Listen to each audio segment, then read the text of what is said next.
Ambassador Amadullah, Your Excellencies, ladies and gentlemen, dear friends, what a great day, the National Day reception of Bangladesh. And the fact that there are so many people here says something about the significance of your country. And also it says a lot about the ties between Bangladesh and the Netherlands. And you can imagine, for me it's great to have been invited to be here as a guest of honor. It's really an honor to be here. And you also invited me to speak, and later on I received information that they had 3 to 5 minutes to speak. That's not so long. I remember a Dutch ambassador when I was abroad, and he had a very long introduction. It was a great ambassador, it was a great speech, but it was a very long introduction. After the long introduction, the ambassador said, and now the Prime Minister will make some brief remarks. So I'm used to give brief remarks. If you talk about Bangladesh and your National Day, of course, it has to do with the year 1972 when he became independent. And one person was extremely important. Sheikh Mujibur Rahman, the father of the nation, Bangabandhu. And he was so important, but in 1972, he realized his dreams with so many Bengalese people, but 3 years later he was killed. And in fact, the same happened with our father of the nation, William of Orange. In the 16th century, in 1584, he was killed as well. And we have, since a long time, ties. It started in 1615 in the 17th century, due to the Dutch East India Company. Once I made a remark as Prime Minister, but now I understand we have to be more reluctant. The Dutch understand. So we have during a long time, heavy ties. And you already mentioned them, Ambassador, 1965. Water cooperation. And of course, we're concerned about what happened in your country. The water flood, the misery, the terrible things that occurred. And in our country, we had a terrible water flood in 1953, you know that. More than 80 people died because of that water flood. Also, I'm from that region. My family also lost family members in those days. And then 1972, the Netherlands was one of the first countries that said, this is an independent country, and we recognize that. It was remarkable. And as you said, in fact, the start had to do with development cooperation, but during all those years, we've seen a transition to economic partnerships for sustainable development. We've also seen that things have changed. Your Prime Minister, the daughter of Mujibur Rahman, has been here in 2015. Queen Maxima has been there on behalf of the United Nations 2015 and 2019. That's really good. And we have, on the highest level, contacts between our countries. That's really good. And there are so many ties. I see people here from the business sector, universities, NGOs. There are so many connections. Also, we have in the Netherlands based the Global Center on Adaptation. That's in Rotterdam. And of course, the focus is on Africa. We also have an office in Dhaka, because it's important to talk about adaptation when we talk about climate change. And there's a good cooperation between GCA and the leadership of Ban Ki-moon and Feike Sijbesma. I'm a member of the executive board, and it's good to have those connections. Also to get involved, the World Bank and the Asia Development Bank. So many things have to be done. And also we can learn from the practice in your country when we talk about people-led adaptation and people adaptation plans. That's also what you can see. I'm well prepared, ladies and gentlemen, for this meeting, and I received a document of the Embassy of Bangladesh. It's a fantastic document, and it gives good information about the Netherlands. For example, the second agro-produce exporters, the gateway to Europe, if you like that wording, the main port of Rotterdam, the largest European port, the Schiphol airport, the 3rd largest airport in Europe, Brainport Eindhoven, state-of-the-art water system, and so on. And what about Bangladesh? Also in this document.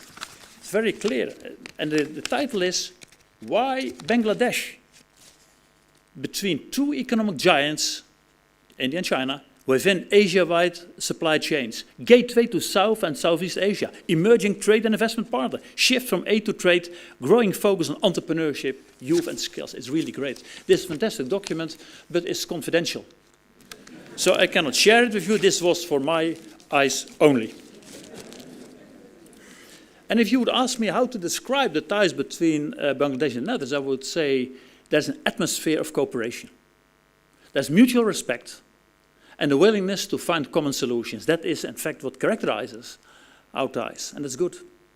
And I think this is essential, because we are living in a world of tensions. can see it in many countries, also here. At this moment, we have a beautiful television series that's called the Jewish Council. And that's about a phenomenon in the Second World War, when Jewish people had to work together with the Nazi occupiers. In those days, it was a terrible time. But what happened afterwards?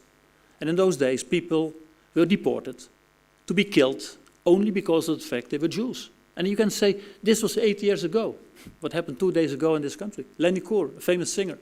She was threatened by anti-Zionists. It's a shame. It's happening today. And if we are seeing what's happening in the world, we see a rivalry, battle on world leadership. We see a war in Ukraine.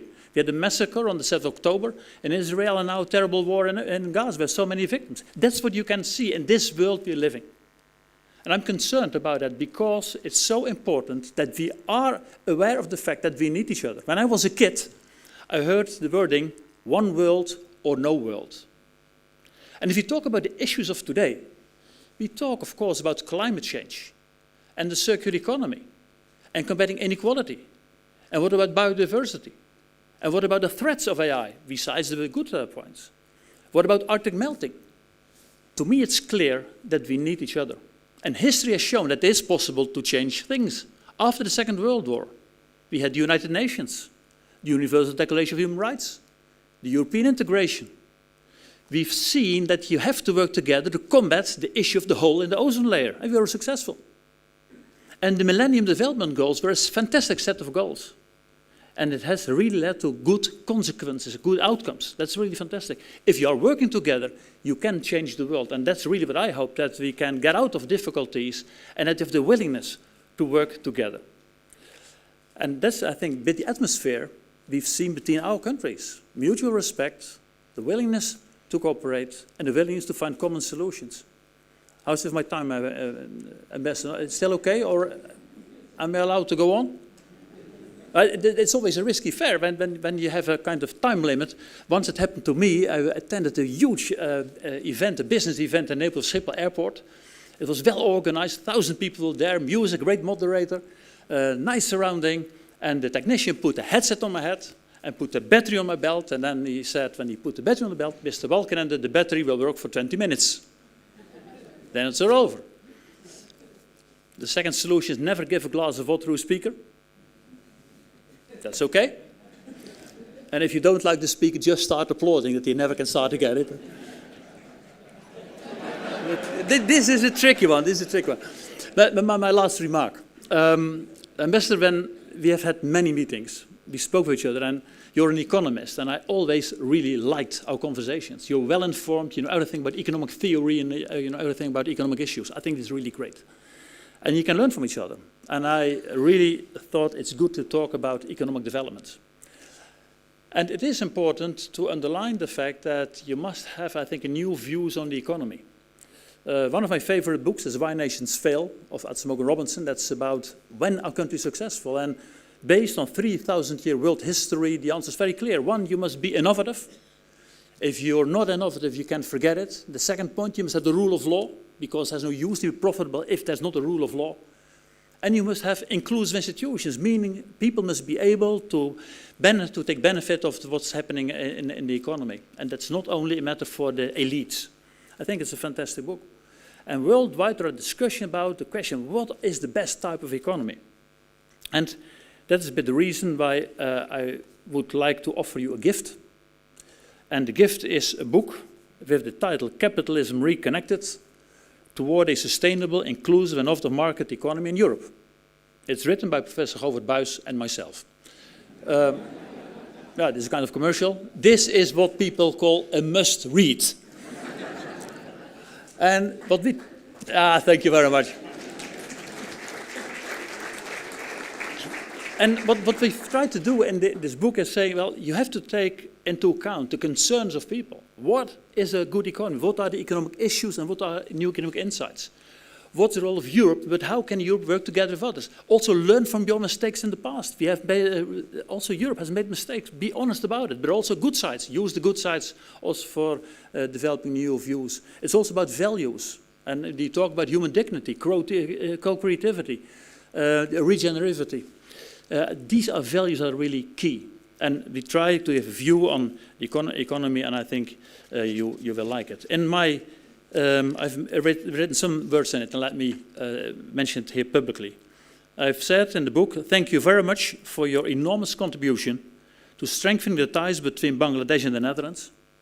You've represented your country in a fantastic way, and I really enjoyed all the contacts we had. I know this is your last year as ambassador of Bangladesh, but I think you've done a fantastic job. And having said that, this is a remarkable day, the National Day.